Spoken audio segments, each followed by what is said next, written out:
students. Today we will study about the limitations of planning. Till now we have studied the importance and features of planning. Now we will study the limitations, as we have studied that how planning is essential for each and every business unit, but it is very difficult to do the planning because planning is always done for the future and future is always uncertain. So plans are so difficult to be formulated because for proper planning, for the proper formulations of plan, one should acquire the proper knowledge of the future uncertainties. But we can only predict the future uncertainties. We can't give our accurate observation on the future uncertainties. So the major limitations of planning are, the first one is planning leads to rigidity. Rigidity means something very rigid which cannot be changed, which cannot be reviewed, which cannot be move here and there. So rigidity का मतलब ये होता है कि जो बहुत ज़्यादा rigid हो, rigid मीन्स कि ठोस हो, जिसे आप आसानी से चेंजेस जो है वो उस चीज़ में नहीं कर सकते हो. So planning leads to rigidity. इसमें हमारे लिए रिजिडिटी वर्ड जो है वो नया आया है. रिजिडिटी मीन्स जिसमें चेंजेस करना जो है वो आसान ना हो. It is not possible to make any changes. That thing will be rigid. So planning leads to rigidity means, as we all know that once the plans are formulated, once the plan you have formulated and your plans have decided the future course of action, so the manager may not be in a position to change them, because the pre-decided plan are easy to follow, although they may not bring positive results for your business in the changed circumstances. But the manager will not be in such a situation to change them so rapidly as the change occurs in the business environment. देखिए, planning leads to rigidity का मतलब ये है कि एक बार जब plan बना लिए जाते हैं, once the plans are formulated, तो हमारे माइंड में जो है वो क्लियर हो जाती है पिक्चर कि ये सारी की सारी एक्टिविटीज़ जो है वो इस तरह से होनी है हमारे बिजनेस में. सो जो प्री डिसाइडेड प्लान है, जो प्लान्स हमने बना लिए हैं, अब अगर बिजनेस एनवायरनमेंट में किसी भी तरह का कोई भी चेंज आता है, so it is really very difficult for the manager to start the planning process from the very beginning, because पहले ही हमने बहुत ज़्यादा प्लानिंग जो है वो बहुत ज़्यादा टाइम कंज्यूमिंग प्रोसेस है, क्योंकि आपको बहुत सारी रिसर्च और एनालाइज और ऑब्जर्वेशंस जो है वो करनी पड़ती है प्लान्स फॉर्मुलेशन के लिए. सो जब आप एक बार प्लान्स फॉर्मुलेट कर लेते हो, तो हालांकि बोल दिया जाता है कि हम डायनामिक बिजनेस एनवायरनमेंट में हमारा बिजनेस जो है वो सर्वाइव करता है. So we have to change our plans and policies as per the changes in the business environment, but it is really very difficult to change और टू रिव्यू और to reframe those plans as per those changes in the business environment. It requires a lot of patience. So planning leads to rigidity because the plans then decided the future course of action and the manager will not be in a position to change them. So this kind of rigidity in plans may create difficulty, क्योंकि जो plans आपने पहले बनाए थे उस time पे circumstances और थे, और अब जब कोई चेंज आया है बिजनेस एनवायरनमेंट में, तो इस टाइम पे सर्कमस्टांसेस और हैं, सिचुएशन डिफरेंट है. अब उन डिफरेंट सिचुएशंस के लिए आपको अपने प्लान्स में चेंजेस करने पड़ेंगे, but the manager may not be in a position to change them because he has already decided all the activities, all the future course of action. So planning leads to rigidity. The second one is planning may not work in dynamic environment. देखिए, all the limitations of planning will be as per your business environment changes.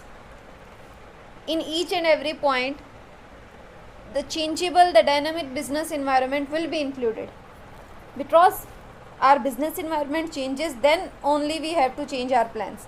If the business environment will be static, then we need not to change our plans or policies or strategies which we have framed already. Okay, so planning may not work in dynamic environment. It means dynamic, we already know dynamic means which keeps on changing, anything which is changeable. Sorry. So business environment is very dynamic as there are continuously changes take place. Business environment, as we all know that business always works in a dynamic business environment where a lot of changes took place, whether that is from the economic dimension, political, legal, technological and social dimensions. All these dimensions we have already studied in the 3rd chapter. So it is really very difficult to forecast these future changes कि किस dimension में जो है वो change आने वाला है, इस चीज़ को प्रिडिक्ट करना, इस चीज़ के लिए फोरकास्टिंग करना जो है वो बहुत ज़्यादा मुश्किल होता है. सो प्लान्स में fail if the changes are very frequent. So ये आपके जो प्लान्स हैं, whatever the plans you have formulated, all those plans में फेल होने की पॉसिबिलिटीज़ हमेशा रहती है इन द चेंज सर, क्योंकि बिजनेस एनवायरनमेंट में कई बार बहुत ज़्यादा रैपिडली चेंजेस आते हैं. जैसे आपने देखा था कि पहले डीमोनेटाइजेशन आया था. डीमोनेटाइजेशन से इंडियन इकोनॉमी पूरी तरह से उभर भी नहीं पाई थी. इंडियन इकोनॉमी जो है वो उससे बाहर नहीं आ पाई थी. इतने में ही जीएसटी आ गया था. सो चेंजेस जो है वो बहुत ज़्यादा रैपिडली होते हैं, बहुत ज़्यादा फ्रिक्वेंटली होते हैं. तो उन केसेस में हमारे plans which we have formulated, which we have decided, they may fail. Okay, because we all know that environment always consist of a number of dimensions. And हमने पढ़ा है कि business environment is a complex nature रहा होता है. आप individually तो हर dimension को स्टडी कर सकते हैं, but when you have to do the combined study of all the dimensions of business environment, then it will be really very difficult for you to assess the future changes in all the dimensions of the environment collectively. Okay, so planning may not work in dynamic environment as the environment consists of a number of dimensions and it is really very difficult for a manager to assess all the future changes in all the dimensions of the business environment collectively. So plans may fail if the changes are very frequent. For example, there may be a change in the economic policy. Along with that, there may be a change in the fashion industry. Along with that, there may be a change in the competitor policy. So it become really very difficult for a manager to assess all these changes. Okay.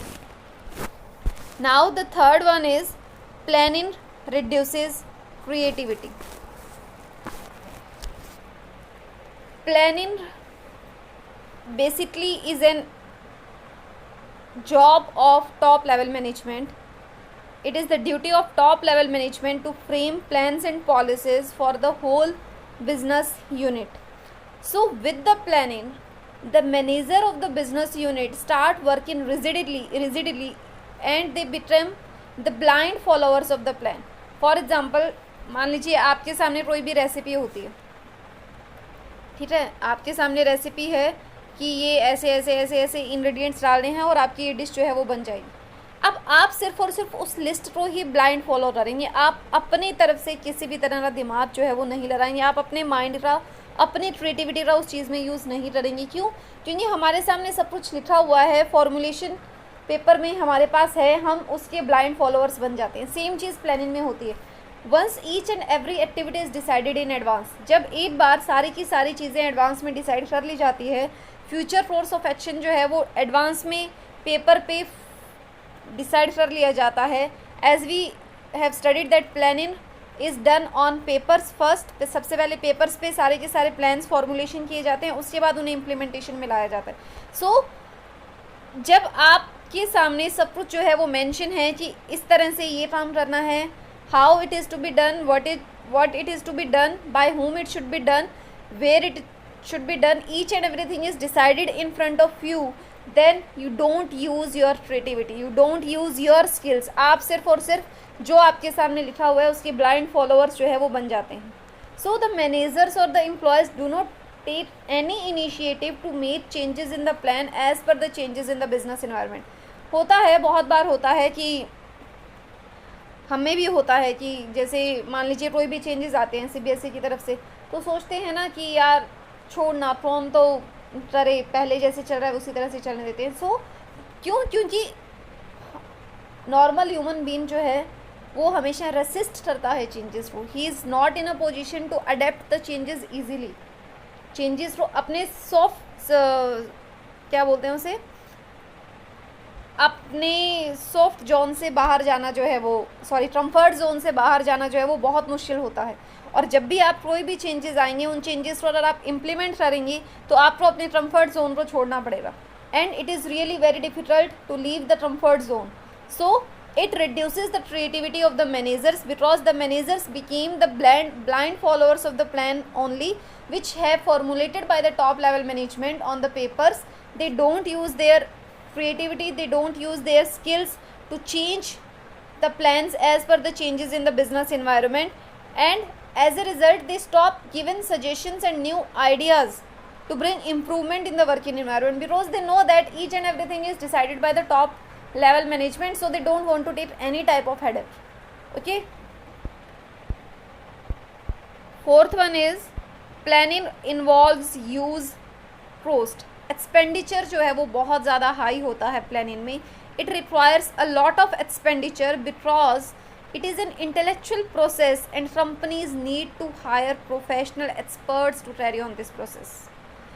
As planning requires a lot of intelligence, a lot of knowledge about all the dimensions of the business environment, so it is really very difficult for a normal person to do the planning process.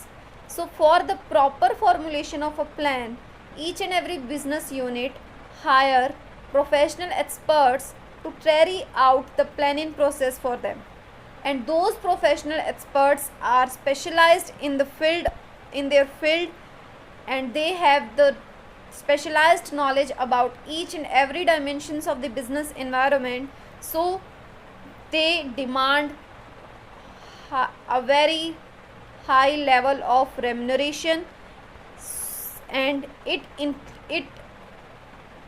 increases the expenditure of the company. As a result, the benefits of the planning are not more than its expenditure, then it should not be carried on. So क्योंकि जितना ज़्यादा expenditure लगता है, क्योंकि बहुत सारी incidental roast होती है, बोर्ड रूम मीटिंग्स हो रही, डिस्कशंस होती है प्रोफेशनल एक्सपर्ट्स के साथ, प्रीलिमिनरी इन्वेस्टिगेशंस होती है, आपको मार्केट रिसर्च करनी है. So there are so many expenses which bounded the planning process. So it involves a high level of expenditure. बहुत ज़्यादा एक्सपेंडिचर जो है वो आपका लगता है इसमें, और उस एक्सपेंडिचर की वजह से जितना ज़्यादा हमारा एक्सपेंडिचर लगता है उतनी ज़्यादा हमें बेनिफिट्स जो है वो नहीं मिलते हैं प्लानिंग प्रोसेस के. So planning involves use cost. So I think for today it is enough. Today we have studied the 4 limitations of planning. As क्योंकि कोई भी अगर चीज़ होती है ना मैनेजमेंट में, आप जो भी पढ़ेंगे उसकी इम्पॉर्टेंस है तो उस चीज़ की लिमिटेशंस भी होगी. कहते हैं ना एक कॉइन की हमेशा 2 साइड होती हैं, तो उसी तरह से जो भी कंसेप्ट हम पढ़ेंगे, जो भी फंक्शंस हम पढ़ेंगे, अगर उसकी बेनिफिट्स मिलते हैं आपके बिजनेस को, तो along with that there will be limitations of that concept also. So planning क्योंकि हमेशा फ्यूचर के लिए की जाती है, प्लानिंग में लिमिटेशंस इसलिए ज़्यादा होते हैं. देखिए क्योंकि प्लानिंग जो है it is always done for the future, and nobody in this whole universe can predict the future with 100% accuracy. आप अपना राशिफल भी दिखाने जाते हैं तो जिसे भी आप दिखाते हैं वो भी ये रहते हैं कि हाँ हम सिर्फ बता सकते हैं, बाकी कोई गारंटी नहीं है. सो सेम चीज़ बिजनेसमैन के साथ होती है कि whenever he do the planning process, whenever he frame the plans and the policies, then it is not 100% accurate. वो 100% accurate नहीं होते हैं. वो सिर्फ अपनी ऑब्जर्वेशंस के बेसिस पे, अपने रिसर्च के बेसिस पे, अपने एक्सपीरियंस के बेसिस पे जो है वो प्लान्स फॉर्मुलेशन में करते हैं, ताकि जो रिस्क है अनसर्टेनिटीज का वो रिड्यूस हो जाए. क्योंकि हमने 11th में भी पढ़ा है द रिस्क इज़ अनअवॉइडेबल. आप उसकी डिग्री को जो है वो रिड्यूस कर सकते हो, मिनिमाइज कर सकते हो, but you can not avoid it 100%. So These are the 4 limitations of the planning. The remaining part will be studied tomorrow.